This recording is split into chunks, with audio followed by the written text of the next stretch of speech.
এরপরে আমরা তাহলে জানবো যে এফএইচএইচ অ্যান্ড এলএইচ এর রোলটা কি। এই যে ফলিকেল তৈরি হলো, ফলিকেলটা ম্যাচিওর হলো, ফ্রম দিস প্রাইমোডিয়াল ফলিকেল থেকে যে ম্যাচিওর হলো, এখানে এফএসএইচ এবং এলএইচ এর রোলটা কি। তাহলে এর জন্য আমাকে তাহলে প্রথমে জানতে হবে হাইপোথ্যালামাস, এখানে রয়েছে হাইপোথ্যালামাস, এবং এখানে রয়েছে কি আমার অ্যান্টেরিয়ার পিটুইটারি, এবং দিস ইজ দ্য আমার posterior pituitary. Anterior pituitary and anterior pituitary থেকে কি রিলিজ হয়? Both FSH hormone and LH hormone is produced. FSH and LH hormone are produced, and this is produced due to the stimulation of gonadotrophin releasing hormone. এবং এই GnRH hormone কোথা থেকে release হয়? Hypothalamus থেকে। অর্থাৎ hypothalamus থেকে release হবে gonadotrophin releasing hormone, and এই gonadotrophin releasing hormone now stimulate the anterior pituitary, and anterior pituitary hormone release FSH hormone and LH hormone. FSH মানে হচ্ছে ফলিকেল স্টিমুলেটিং হরমোন। এই FSH হরমোনের কাজ কি? FSH হরমোনের কাজ হচ্ছে এই যে প্রাইমোডিয়াল ফলিকেল থেকে স্টেপ বাই স্টেপ এই যে ম্যাচিওর ফলিকেল তৈরি হলো, এই ফলিকেল তৈরি হতে আমার হেল্প করেছিল কে? FSH hormone. অর্থাৎ FSH হরমোন যদি না থাকতো আমার প্রাইমোডিয়াল ফলিকেল কিন্তু ম্যাচিওর হতে পারতো না। ক্লিয়ার হয়েছে? এবং আরেকটা জিনিস অবশ্যই মনে রাখতে, এই যখনই ম্যাচিওর হয়ে গেল, এই ম্যাচিওর হওয়ার সময় এই যে পিরিয়ডটাতে এখান থেকে কি রিলিজ হয়? এখান থেকে ইস্ট্রোজেন রিলিজ হয়। ইট রিলিজ ইস্ট্রোজেন। ইস্ট্রোজেন কিভাবে রিলিজ হয়? চলো এখানে আমরা জেনে নিই। ইস্ট্রোজেন রিলিজ হয় যে থিকা সেল রয়েছে, এখানে থিকা সেল রয়েছে, এই থিকা সেল কি করে? অ্যান্ড্রোজেন প্রোডাকশন করে। থিকা সেল প্রডিউস অ্যান্ড্রোজেন। এই অ্যান্ড্রোজেন যে প্রডিউস হলে থিকা সেল থেকে, এটা ডিফিউজ আউট হয়ে কোথায় চলে আসে? গ্র্যানুলোসার সেলে চলে আসে, গ্রিন কালারের গ্র্যানুলোসার সেল। এবং যখনই গ্র্যানুলোসার সেলে চলে আসে, with the stimulation of FSH and with the help of aromatase enzyme, এখান থেকে কি প্রোডাকশন হবে? এখান থেকে ইস্ট্রোজেন প্রোডাকশন হবে। ইট প্রডিউস ইস্ট্রোজেন। তাহলে আমরা জানলাম এই যে ম্যাচিওর ফলিকেল থেকে ইস্ট্রোজেন প্রোডাকশন হচ্ছে, সেটা বেসিক্যালি কী কারণে তৈরি হয়। এবং প্রশ্ন হচ্ছে ইস্ট্রোজেনের তাহলে রোলটা কি? ইস্ট্রোজেনের রোলটা হচ্ছে, দেখো একটা তো পারপাস রয়েছে, এখান থেকে কি রিলিজ হবে? ওসাইড রিলিজ হবে ওভাম থেকে। এবার ওসাইড যখনই রিলিজ হবে, ডেফিনেটলি এরপরে কী হবে? স্পার্ম আসবে, এবং ওসাইড এবং স্পার্মের মধ্যে কী হবে? ফার্টিলাইজেশন হবে, এবং ফার্টিলাইজেশন হওয়ার পরে যে এমব্রায়োটা তৈরি হলো, এই এমব্রায়োটা কোথায় আসবে? ইউটেরাইন ক্যাভিটির মধ্যে আসবে। এবং এই যে ইউটেরাসটা রয়েছে, নর্মাল ইউটেরাস হচ্ছে অনুর্বর। অনুর্বর মানে যদি ইস্ট্রোজেন এবং প্রোজেস্টেরন হরমোন না থাকে, তাহলে কিন্তু ওই যে এমব্রায়োটা তৈরি হয়েছিল, ওই এমব্রায়োটার কিন্তু ইমপ্লান্টেশন সম্ভব নয়। সিম্পল জিনিস, সহজ কথা বলছি। একটা পাথুরে জমি আছে, পাথুরে জমিতে কি তুমি চারা গাছ একটা রেখে দিলে কি সেই চারা গাছটা বড় হতে পারবে? বড় হতে পারবে না। তাহলে কি হতে হবে? ওই পাথুরে জমির মধ্যে প্রথমে আমাকে মাটি ফেলতে হবে, এবং মাটি ফেলার পরে কি করতে হবে? ওই জায়গাটাতে আমাকে জল দিয়ে মাটিটা নরম করতে হবে। তারপর যদি আমি চারা গাছ পুঁতে দিই, গাছটা আমার বেঁচে যাবে, গাছটা বড় হবে। সেম সিম্পল ফান্ডা রয়েছে। তাহলে দুটো রোল থাকবে, তার মানে মাটি লাগবে, আর কি হবে? মাটিটাকে নরম করতে হবে। তাহলে মাটি লাগবে মানে এই যে ইউটেরাসটা রয়েছে, ইউটেরাসের কি হতে হবে? প্রলিফারেশন হতে হবে।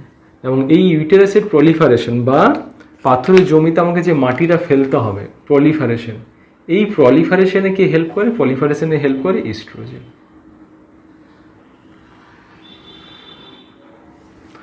অর্থাৎ যখন প্রাইমোডিয়াল ফলিকেল থেকে ধীরে ধীরে ধীরে ধীরে ম্যাচিওর ফলিকেল হচ্ছে, তখন কি হচ্ছে? আস্তে আস্তে আমার ইস্ট্রোজেনের প্রোডাকশনটা বাড়ছে। এবং ইস্ট্রোজেনের প্রোডাকশন যখন বাড়ছে মানে ইস্ট্রোজেন কি করছে? আমার বেসিক্যালি ব্লাডে গিয়ে ব্লাড থেকে এই ইউটেরাসে এসে ইউটেরাসের মধ্যে ইউটেরাসের প্রলিফারেশন করছে। কারণ এরপরে যদি ফার্টিলাইজেশন হয়, এবং ফার্টিলাইজেশন হওয়ার পরে এমব্রায়ো যেটা আসবে, এমব্রায়োটা যাতে এসে কি হয়? এখানে খুব সহজে তার ইমপ্ল্যান্ট হয়ে যেতে পারে। ব্যাপারটা বোঝা গেল? কারণ নর্মালি কি বললাম, ইউটেরাস হচ্ছে পাথুরে জমির মতো, সেখানে আমাকে মাটি ফেলতে হবে। ইউটেরাস বেসিক্যালি প্রলিফারেশন করছে মানে জমির ওপর মাটির ফেলার কাজটা করে দিচ্ছে। এবং শুধু তো মাটি ফেললে হবে না, কী করতে হবে? মাটিটাকে জল দিতে হবে। তাহলে এই জলটা কে দেবে? চলো তাহলে আমরা জেনে নিই। তাহলে এবং এই যে এখানে এরপরে কি হলো? এখানে যে ওসাইডটা রয়েছে, ওসাইডটা রিলিজ হয়ে যাবে। ওসাইড নাও রিলিজ। এবং এই ওসাইড যে রিলিজ হচ্ছে, এটা কততম দিনে হচ্ছে? 14 ডেজে। তাহলে এইখান থেকে এখান অবধি আসতে আমার টাইম লেগেছে 14 ডেজ। এরপরে যখনই 14 ডেজে কী হলো, ওসাইট তো রিলিজ হয়ে গেল। তাহলে ওসাইট যখন রিলিজ হয়ে গেল, এই বাকি পার্টটার তাহলে কী হবে, এটা তখন কী হয়ে যাবে, now it is converted into the corpus luteum, অর্থাৎ এখানে কিন্তু আর ওসাইটটা থাকবে না। এটার নাম হয়ে গেছে কর্পাস লুটিয়াম। এবং তারপরে কি হবে, কর্পাস অ্যালবিকেন্সে সেটা কনভার্টেড হয়ে যাবে। তাহলে এই যে যখন কর্পাস লুটিয়াল ফেজে রয়েছে, কর্পাস লুটিয়াল ফেজে এখান থেকে কি রিলিজ হবে, in the phase of corpus luteal এখান থেকে সিক্রেটেড হবে প্রোজেস্টেরন।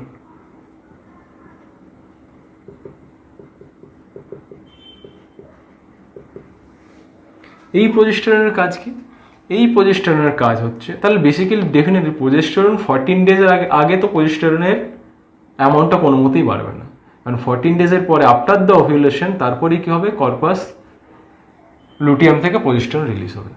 প্রোজেস্টেরন হেল্প কিসে করে, progesterone help in the endometrium যেটা রয়েছে, এন্ডোমেট্রিয়ামটাকে সিক্রেটারি ফেজে নিয়ে যায়, সিক্রেটারি এন্ডোমেট্রিয়াম। তার মানে কী হবে, যখনই এমব্রায়োটা আসবে খুব সহজেই তার ইমপ্লান্টেশন হয়ে যাবে। বেসিক্যালি এই যে মাটিটা তৈরি হয়ে গেছিলো, যেটা ইস্ট্রোজেন হেল্প করেছিল, ওই মাটিটাকে নরম করবে কি আমার প্রোজেস্টেরন, জল দিয়ে নরম করে দিচ্ছে। তাহলে এরপরে কী হবে, মাটিও তৈরি হয়ে গেল, মাটিতে জল দিয়ে সেটা নরম হয়ে গেলে এরপরেই যখনই এমব্রায়োটা আসবে বা চারা গাছটা আসবে, খুব সহজেই কী হবে, ইমপ্লান্টেড হয়ে যাবে।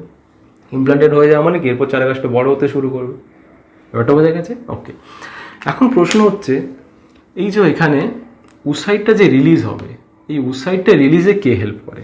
তাহলে দেখো, প্রথমে যদি দেখি অ্যান্টেরিয়র পিটুইটারি থেকে এফএসএইচ হরমোন রিলিজ হয়েছিল। এফএসএইচ হরমোন কী করেছিল, ধীরে ধীরে ফলিকেলটাকে ম্যাচিওর করেছিল, প্রাইমোডিয়াল ফলিকেল থেকে ইস্ট্রোজেন তৈরি হয়েছিল। যখন ইস্ট্রোজেন তৈরি হলো, ইস্ট্রোজেন কি করছে, দেখছে যে এখানের মধ্যে যে ওসাইটটা রয়েছে, ওসাইটটা তো রিলিজ হতে পারছে না। ইস্ট্রোজেন কি বলবে, যে দেখো এখানে যে গ্রাফিয়ান ফলিকেলটা রয়েছে যার মধ্যে ওসাইটটা রয়েছে, ওসাইটটাকে রিলিজ করতে হবে। তো নর্মালি রিলিজ করতে হবে মানে এটাকে রাপচার হতে হবে, তো নর্মালি রাপচার পসিবল হচ্ছে না।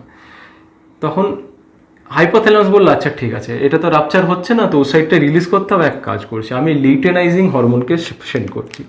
তাহলে স্টিমুলেট করলে anterior pituitary hormone, anterior pituitary hormone থেকে নর্মালি লিউটেনাইজিং হরমোন রিলিজ হয়, বাট নর্মালি যে হরমোনটা থাকে সেটা কিন্তু এটাকে রাপচার করতে পারে না। তাহলে একটা বেশি মাত্রায় লিউটেনাইজিং হরমোন লাগবে, এবং এটাকে কি বলা হচ্ছে, লিউটেনাইজিং হরমোনের সার্জ হচ্ছে, অর্থাৎ একটা sudden amount of luteinising hormone হঠাৎ করে বেড়ে যাবে।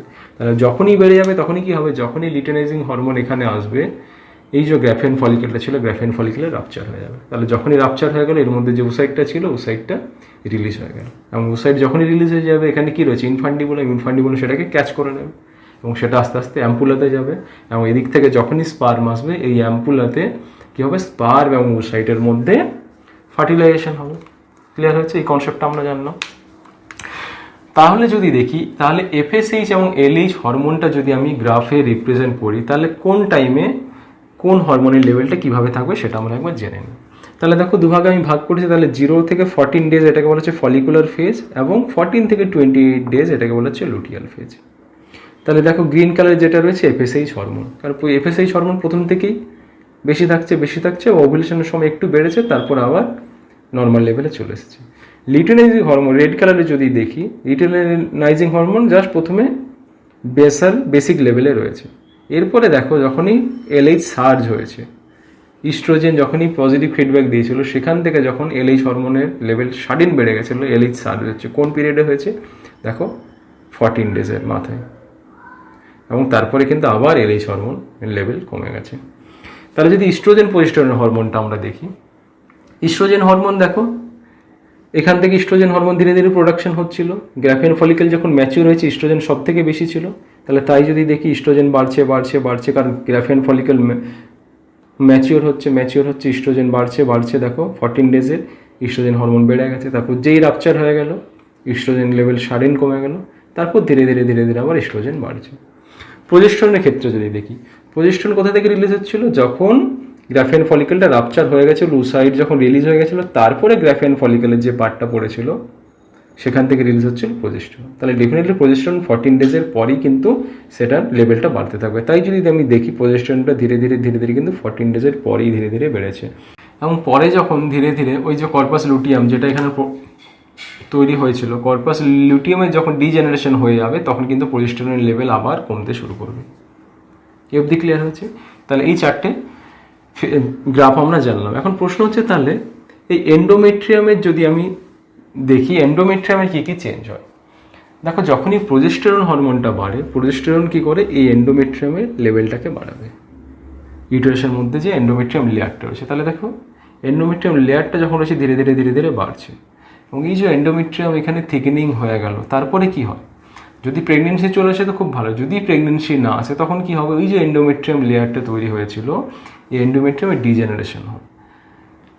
সেটা যখনই হবে তখনই কি হবে, মেনস্ট্রুয়েশন হবে। অর্থাৎ ওই যে মেনস্ট্রুয়েশন ব্লিডিং যেটা হয় সেটা বেসিক্যালি এই এন্ডোমেট্রিয়ামের যে লেয়ারটা তৈরি হয়েছিল তার আবার ডিজেনারেশন হবে। তখন কি হবে, সেটা ব্লাডের আকারে আস্তে আস্তে সার্ভিক্স দিয়ে এবং ভেজানা দিয়ে বেরিয়ে আসে, যেটাকেই বলা হয় মেনস্ট্রুয়াল ব্লিডিং বলা হয়।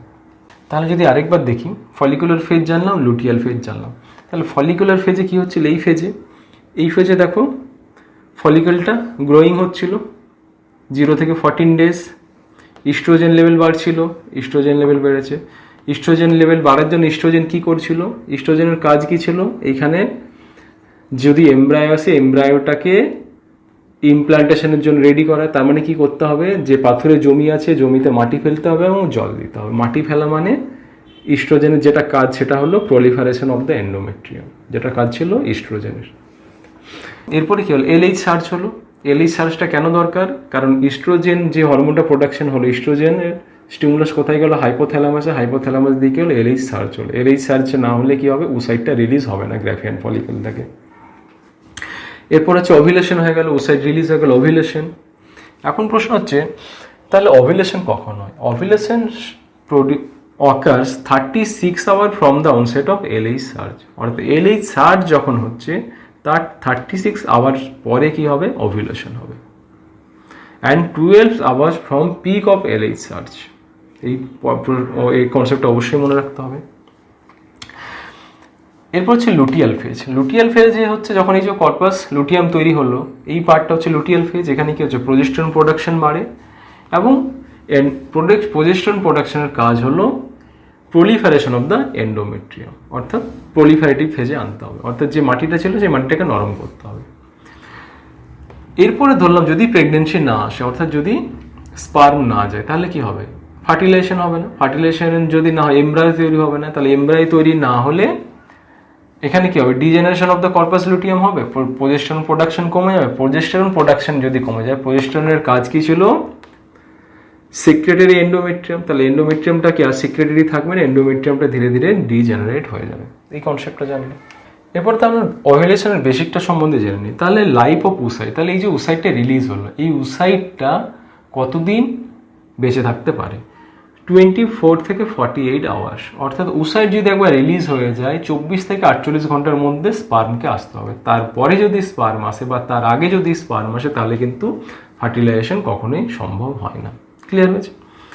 এবং ধরে নিলাম 14 ডেজে স্পার্ম এসেছে এবং এখানে ফার্টিলাইজেশন হয়েছে।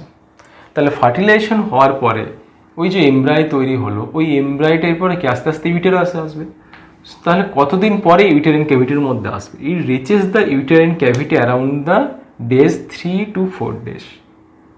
অর্থাৎ তাহলে একটা গল্পের মতো ভাবি, একজন ফিমেল রয়েছে যার মেনস্ট্রুয়েশন শুরু হয়েছে 1 ফেব্রুয়ারি, 4 দিন মেনস্ট্রুয়েশন হয়, মেনস্ট্রুয়েশন ব্লিডিং ফেজটা। তাহলে 1 তারিখ থেকে 4 তারিখ অবধি মেনস্ট্রুয়েশন হয়েছে, এবং তার ওভুলেশন তাহলে কত হবে, 14 ডেজ অফ ওভুলেশন, মানে 14 ফেব্রুয়ারিতে ওভুলেশন। এবার 14 ফেব্রুয়ারি ভ্যালেন্টাইন্স ডে, তার ফ্রেন্ডের সাথে দেখা করেছে, এবং সেখানে তার ফ্রেন্ডের যদি স্পার্ম এখানে রিচ করে অ্যাম্পুলাতে, এবং ওই ফিমেলটার 14 ডেজে কী হয়েছে, উসাইট রিলিজ হয়েছে। তাহলে 14 ফেব্রুয়ারি ভ্যালেন্টাইন্স ডে দিনে কি হয়েছে, ফার্টিলাইজেশন হয়েছে। ফার্টিলাইজেশন হওয়ার পর এখানে কি তৈরি হয়েছে, আমার এমব্রাই তৈরি হয়েছে। ওই এমব্রাইটা এরপর ইউটেরাসে আসবে 3 to 4 days, মানে ফেব্রুয়ারি মাসের 17 থেকে 18 দিনের মাথায় কোথায় এসেছে, ইউটেরাইন ক্যাভিটির মধ্যে। এবং 3 ডেজের যে এমব্রাইটা থাকে সেটা হচ্ছে 8 সেল, তার মধ্যে 8টা সেল থাকে, এবং 4 ডেজের মধ্যে ওই যে এমব্রাইটা রয়েছে তার মধ্যে 16টা সেল থাকে। ক্লিয়ার হয়েছে, যে এমব্রাইটা থাকবে। এরপর হচ্ছে তাহলে ইমপ্লান্টেশন কবে হবে? ইমপ্লান্টেশন হবে at the days of 6 to 10 days of ovulation। তাহলে 6 to 10 days, ওভুলেশন হয়েছে 14 তারিখে, 14ই ফেব্রুয়ারি, তার 6 দিন পরে, মানে 20 দিন, এবং 20 থেকে 6 to 10 days মানে 20 থেকে 24 দিনের মাথায় অ্যাট দ্য ডেজ অফ, মানে 20 থেকে 24 যে ফেব্রুয়ারি, ওই ডেটে কি হবে, এই যে এমব্রায়োটা ছিল এমব্রায়োটার ইমপ্লান্টেশন হবে। তাহলে এই কনসেপ্টটা জানবে। এখন প্রশ্ন হচ্ছে, ধরে নিলাম 14 ফেব্রুয়ারিতে তার ফ্রেন্ডের সাথে দেখা হলো না, তাহলে কি হবে? তাহলে 14 ফেব্রুয়ারিতে যদি দেখা না হয়, এই যে উসাইট ছিল, উসাইট তো কি বললাম 24 থেকে 48 আওয়ার্স অবধি বাঁচবে, তারপরে সেটা ডেস্ট্রয় হয়ে যাবে। তাহলে কি হবে? ওসাইট তো ডেস্ট্রয় হয়ে গেছে, এবং এখানে যে গ্রাফেন ফলিকল ছিল সেটা কি হবে? সেটা ধীরে ধীরে কনভার্টেড হয়েছে কর্পাস লুটিয়ামে। কর্পাস লুটিয়ামে থেকে কি প্রোডাকশন হয়? প্রোজেস্টেরন প্রোডাকশন হয়। এবং প্রোজেস্টেরনের কাজ কি ছিল? ওই যে মাটিটা তৈরি ছিল, মাটিটাকে জল দেওয়া, মানে সেক্রেটারি এন্ডোমেট্রিয়াম প্রোডাকশন করা। আফটার 28 ডেজ কী হবে? কর্পাস লুটিয়ামটাও ডেস্ট্রয় হয়ে যাবে। তাহলে এন্ডোমেট্রিয়ামটা কী হবে? তখন এন্ডোমেট্রিয়াম যেটা সিক্রেটারি ছিল, due to the help of progesterone, এখন প্রোজেস্টেরন যদি হরমোন না থাকে, এটা কিন্তু সিক্রেটারি ফেজে থাকবে না। এই এন্ডোমেট্রিয়ামের কী হবে? শেডিং হবে। এবং শেডিং যখনই হবে, এখানে কি থাকে? আমার সার্ভিক্স তো টাইট থাকে। তাহলে সার্ভিক্স যদি টাইট থাকে, এই এন্ডোমেট্রিয়ামে যে লেয়ারগুলো শেডিং হয়ে গেলে সেটা তো আর বেরোতে পারবে না, কারণ সার্ভিক্স রয়েছে টাইট। তখন কি চাইবে বডি? কি চাইবে? ইউটেরাসটাকে কন্ট্রাক্ট করবে। কন্ট্রাক্ট করার মাধ্যমে এখানে যে শেডিং হয়েছিল এবং এখানে যে ব্লাডটা ছিল সেটা যাতে বেরো যেতে পারে। এবং তার জন্য কি হবে? আমাদের দেখবে মেনস্ট্রুয়েশনের সময়, ব্লিডিং পিরিয়ডের সময় পেন হয়। পেন হচ্ছে মানে ইউটেরাসে কন্ট্রাকশন হচ্ছে। ইউটেরাস কেন কন্ট্রাকশন জরুরি? কারণ ইউটেরাসে যদি কন্ট্রাকশন না হয়, এর মধ্যে ক্যাভিটির মধ্যে যে কন্টেন্টটা রয়েছে, সেই কন্টেন্টটা অর্থাৎ সেই ব্লাডটা কিন্তু বেরোতে পারবে না। পেন হচ্ছে মানে ইউটেরাসে কন্ট্রাকশন হচ্ছে, যাতে এই যে এখানে ইসমাস পার্টটা রয়েছে, ইসমাসের যাতে ডাইলেশন হয় এবং ব্লাডটা বেরিয়ে যেতে পারে। তো এটাই হলো basic funda of menstrual bleeding বা পেন ডিউরিং মেনস্ট্রুয়েশন। তাহলে এরপরে আমরা জানবো এই যে এফএসএইচ হরমোন রিলিজ হয়েছিল from the anterior pituitary hormone. তাহলে এখন আমরা জানবো এই এফএসএইচ হরমোনের প্রোডাকশন কখন বাড়তে পারে। এখানে আমরা জেনেছিলাম যে ইস্ট্রোজেন হরমোন কি করছিল? এলএইচ সার্চের জন্য একটা পজিটিভ ফিডব্যাক দিয়েছিল, positive feedback for LH surge. Oestrogen hormone also gives negative feedback for FSH production. অর্থাৎ ইস্ট্রোজেন হরমোন প্রোডাকশন যত বাড়বে তত কী হবে? এফএসএইচের প্রোডাকশনটা কম থাকবে, কারণ কি নেগেটিভ ফিডব্যাক দিচ্ছে। এখন কি হয়েছে? মেনোপোজাল ওমেনের ক্ষেত্রে কি হচ্ছে? মেনোপোজালের ক্ষেত্রে কি বলেছিলাম? এখানে যে প্রাইমারি ফলিকেল ছিল সেটা আর থাকে না। প্রাইমোডিয়াল যে ফলিকেল ছিল, নাম্বার যদি না থাকে, তাহলে কি হবে? আমার গ্রাফেন ফলিকেলও তৈরি হবে না। গ্রাফেন ফলিকেল তৈরি না হলে কি ইস্ট্রোজেনের প্রোডাকশন হবে না। অর্থাৎ মেনোপোজাল ওমেনদের ক্ষেত্রে ইস্ট্রোজেনের অ্যামাউন্ট কমে যাবে। তাহলে ইস্ট্রোজেনের অ্যামাউন্ট যদি কমে যায়, তাহলে তো আর নেগেটিভ ফিডব্যাক যাবে না। নেগেটিভ ফিডব্যাক যদি না যায়, তাহলে কী হবে? আর এখন কি হবে? এফএসএইচের প্রোডাকশন বেড়ে যাবে। তাহলে পোস্ট মেনোপোজাল ওমেনদের ক্ষেত্রে কিন্তু এফএসএইচের প্রোডাকশন বেড়ে যায়, কারণ নেগেটিভ ফিডব্যাক আর কাজ করে না। ইস্ট্রোজেন কি করে? নেগেটিভ ফিডব্যাক দিয়ে এফএসএইচের অ্যামাউন্টটা কন্ট্রোলে থাকে। তাহলে এফএসএইচের অ্যামাউন্ট যদি বেড়ে যায়, তার মানে ভাবতে হবে পার্সনের কি রয়েছে? মেনোপজ শুরু হয়ে গেছে বা পোস্ট মেনোপজে রয়েছে। তাহলে কনফার্মেটরি কত হবে? যদি মোর দেন 40 ইন্টারন্যাশনাল ইউনিট থাকে, so it is the diagnosis of menopause. মেনোপজের এজ কত? ইন্ডিয়াতে মেনোপজের এজ হচ্ছে 47 থেকে 48 ইয়ার্স, এবং ওয়ার্ল্ড ওয়াইড যদি আমরা দেখি 51 to 52 ইয়ার্স।